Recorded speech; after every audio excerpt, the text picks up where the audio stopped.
This took place about a year ago, and I still haven't talked much about it. I won't tell my friends. Hell, even my family hasn't heard about it. I know they'll say it was because I didn't get enough sleep, but I was stressed and just seeing things. But I know what I saw. I know what I heard. I worked at a military hospital near the edge of a war zone during the night shifts. Most of the cases we got were from injuries like burns and shrapnel, cuts and amputations. I got used to seeing things that would scare most people. That's how the field of medical care is. After some point, you just work like a machine to meet the needs of your responsibility. It was a quiet night until 11:50 p.m. when a new patient came into the emergency room. He was an unidentified soldier without dog tags, his body severely injured. I remember his face most vividly, the left side completely torn apart, revealing burned skin and teeth, and missing an eye. It looked as though he'd been hit by a blast. When they wheeled him in, his body was still shaking, and he was crying and yelling. He was making only sounds, not words. I can't describe the pain. After stabilizing him, we sent him to room 206 for overnight ops. Due to a shortage of staff, they instructed me to remain in the room with him and ensure his safety until morning. I wasn't that tired. Honestly, I'd had worse shifts. I put a chair next to the bed, checked his vital signs, and turned down the lights. His sobs were still soft and hoarse. It was like he wasn't even strong enough to scream anymore. I told him, over and over, "You are safe. You are no longer in the field. Everything will be fine." He didn't answer, just kept crying in a voice that slowly faded into moaning. He finally stopped sometime after 1:30 a.m. I thought he fell asleep, and I can take a short nap. I looked at him. He was lying still, with his face turned toward the window where the moonlight was coming in. His chest was going up and down. I closed my eyes in relief, and eventually drifted off. I don't recall how long I slept, but a sudden feeling woke me up from my slumber. I felt like someone was looking right at me. When my eyes fluttered open, the first thing I saw was the man on his bed, wide awake and watching me. I'm not easily rattled, but his gaze sent a shiver down my spine. The clock read 3:30 a.m. In the dim moonlight, his face appeared 10 times more grotesque. His remaining eye was wide open, and in a trembling voice, I managed to ask, "Did you need something?" He offered a dry, broken smile before taking a deep breath and replying, his voice cold and raspy, "Oh, my pain is gone now." He spoke with a tone that suggested an immense burden had been lifted from his shoulders. Hearing him, I felt my hands go numb. I tried to steady my voice as I stuttered, "Okay, that's excellent. But you should lie down. I'm going to call the doctor." When I got up to reach for the phone, he laughed. It began slowly. The noise got louder, more twisted and wrong. The laugh sounded like it came from a person within a person. My heart was racing as I stumbled backward and ran out of the room. I thought the patient was going into some kind of shock. I ran down the hall and found Dr. Kareem, the on-call doctor. He came back with me. He asked me how much sleep I had and said I looked pale the whole time. When we got to the room and turned on the lights, the soldier was on the bed, flat out, not moving. His mouth and eyes were wide open with a stethoscope on his chest. Dr. Kareem checked his vital signs and took his pulse, but then he looked at me with a strange face. "Naomi, this guy's been dead for almost 2 hours." I turned my gaze back to the patient, who was lying on the bed, and was taken aback by what I heard. I was feeling sick. I sat in a whisper, but I talked to him. He got up. He gave me a smile. "Doctor," he laughed. He said he wasn't in pain anymore. I swear to God, but Dr. Kareem watched me like I'm some delusion. An elderly grandmother's incoherent ramblings about Naomi working too much, suggesting she take time off. "I'll inform the morgue to take care of the body," he stated, then walked away. I stood there staring at the deceased patient for a few minutes before going home, uttering no further words to anyone at the hospital. I wrestled with whether it was a nightmare or grim reality. Yet I vividly recall that man returning, smiling, and speaking those words, even if only for a moment. I was granted a week off, which I took.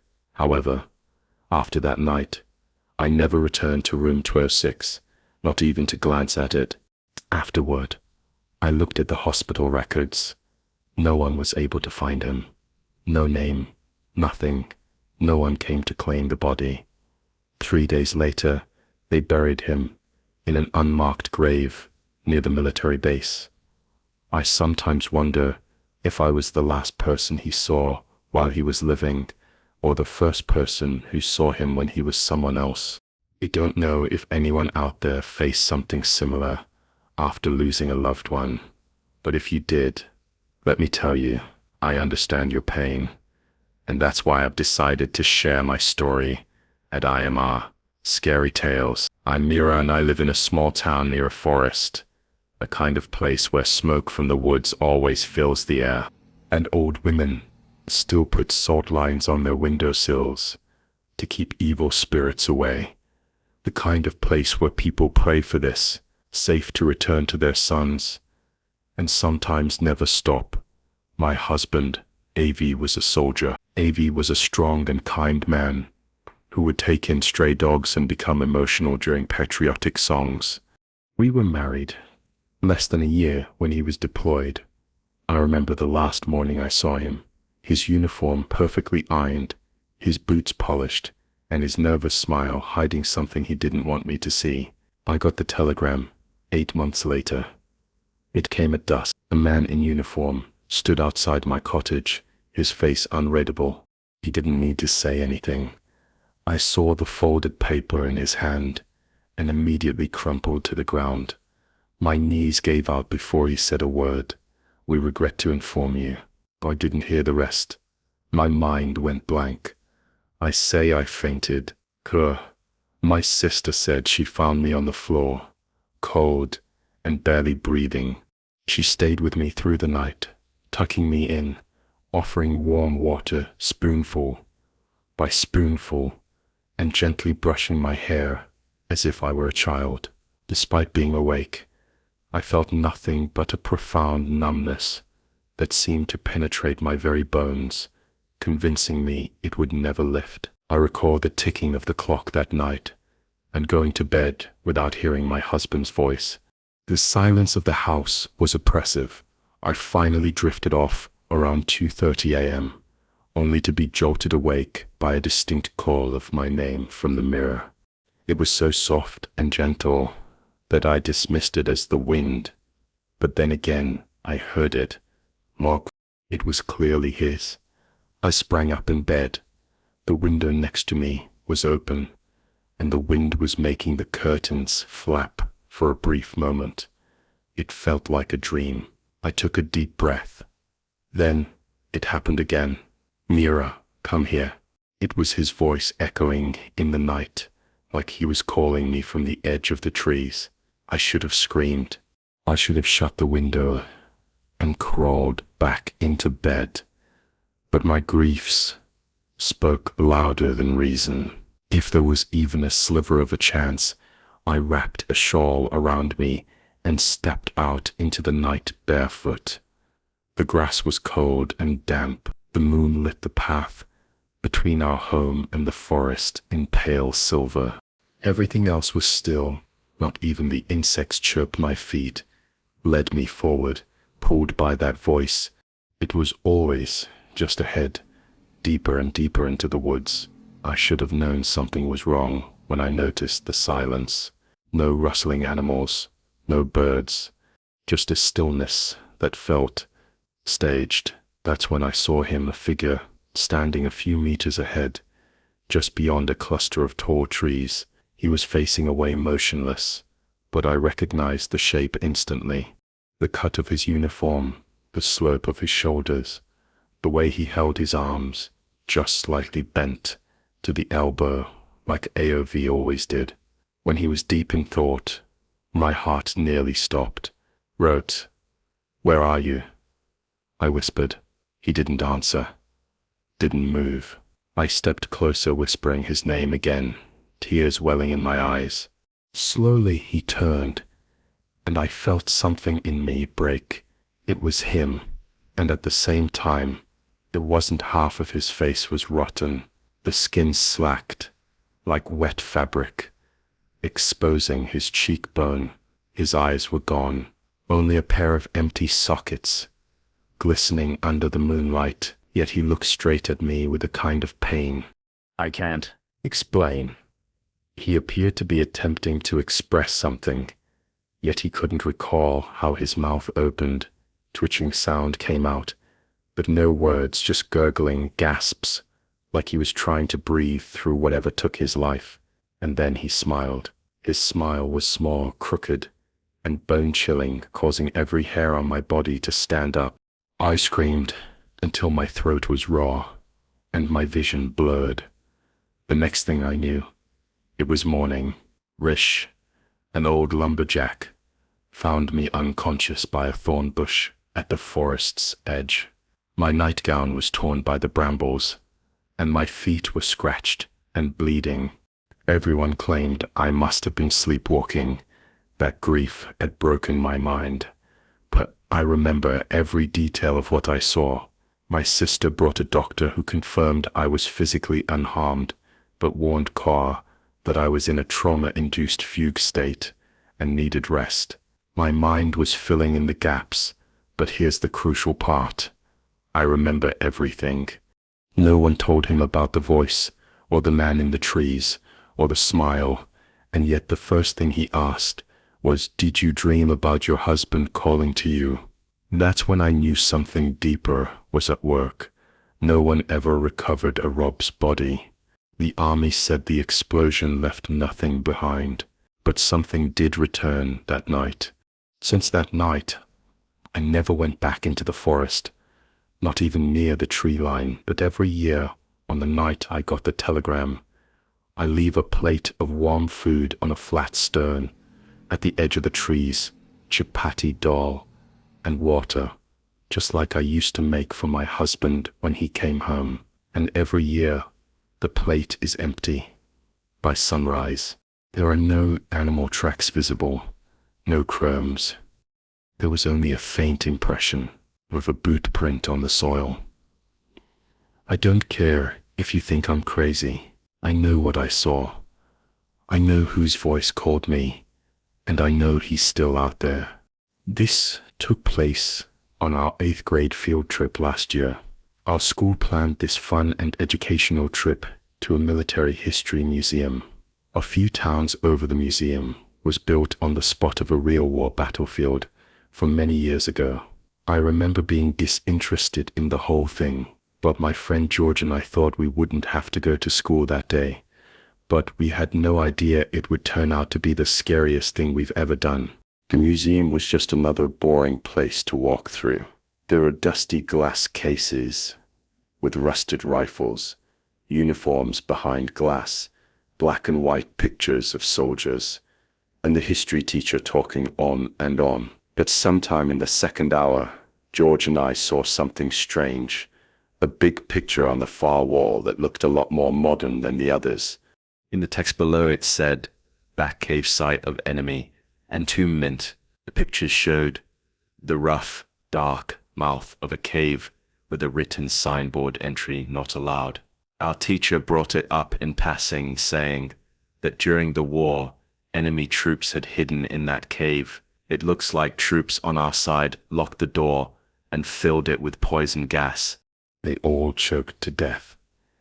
Why would they even keep a cave like that open? Let's go see it, dude. Don't be dumb. It says no entry as per the photograph. It seemed like the cave was just rocks and old air, but the inside was pitch black, and the scratch stone near the entry drew me in. I gave George a push. Let's sneak off. No one will notice. After 10 minutes, we snuck out the side door while everyone else was watching a dull program about World War I. The cave was behind the museum. It was a long overgrown road. In the end we saw it. There was a huge sign stuck on a tree that said in all caps, "Restricted zone entry prohibited." A long metal chain was wrapped around 2 rocks in front of the cave entrance, as if to keep people from going inside. But there were no guards or CCTV around, and the chain was barely blocking our way. We crossed it over. It should not have been that cold in the cave. When we walked inside, the air felt different. Like when you walk into a basement after a storm, there was this wet, heavy feeling around. George kept saying that we should go back, but I told him we'd take a quick look, probably 5 to 10 minutes. We turned on the flashlights on our phones and went further. The walls were damp and had moss growing on them. We observed old, broken wooden boxes, reminiscent of worn-out boots, and to my astonishment, real bones. We couldn't tell if they were animal or human. George suddenly directed my attention to the nearest wall. "Look over there." The walls bore deep scratches, like claw marks, etched in desperation and pain. Some even had old human nails embedded in the stone. At that moment, being in that cave felt like a terrible mistake. A persistent feeling told me we shouldn't be there. George and I exchanged a nervous glance, and both turned to leave. We had barely taken a step or two when George tightly gripped my hand and whispered, What was that? I heard it too. A sloppy, mushy sound of chewing coming from a close distance with shaking flashlights. We slowly turned in the direction of the noise. There was a person squatting in the corner of the cave about 30 feet away. He had no shoes and wore these torn-out military trousers, revealing his bare body. There were burns protruding from its pale skin, which looked as though it had been melted in certain areas, like he had walked through fire, which made his skin melt. It had something in its mouth. It must have been a bird or a rat, but whatever it was, he was chewing on it, and we could hear the blood and flesh of the animal being crushed by his teeth. We were still in fear. Slowly, the man turned towards us. There was no human quality to the creature's face. Both of its eyes were hazy, and one of them was nearly gone. The jaw became excessively loose. He reminded me of the movie Resident Evil. He stared at us for some time, and gulped the lump of flesh hanging from his mouth. All I remember after that was George screaming and running. I didn't wait either. I just bolted out of the cave behind us. I could make out its snarls and gag reflexes as it dragged its limb across the cave floor, as if it were gasping for air. We ran until we saw light. We spun out of the cave past the chain and aimed to the sun without even pausing to breathe. George passed out. I gasped and felt my knees. As soon as we got back to the museum, we were soaked in sweat. Obviously, no one believed us. The teachers yelled at us for going there. The museum workers informed us that we had frightened ourselves in the dark, as they had cleared the cave many years ago. After the gas attack, survival seemed impossible. Yet George and I distinctly recall what we witnessed. Our theory: what if someone did survive? Perhaps hours of desperate searching for an escape allowed him to adapt somewhat to the toxic air. Maybe he didn't succumb to the gas, but endured a far more terrifying transformation.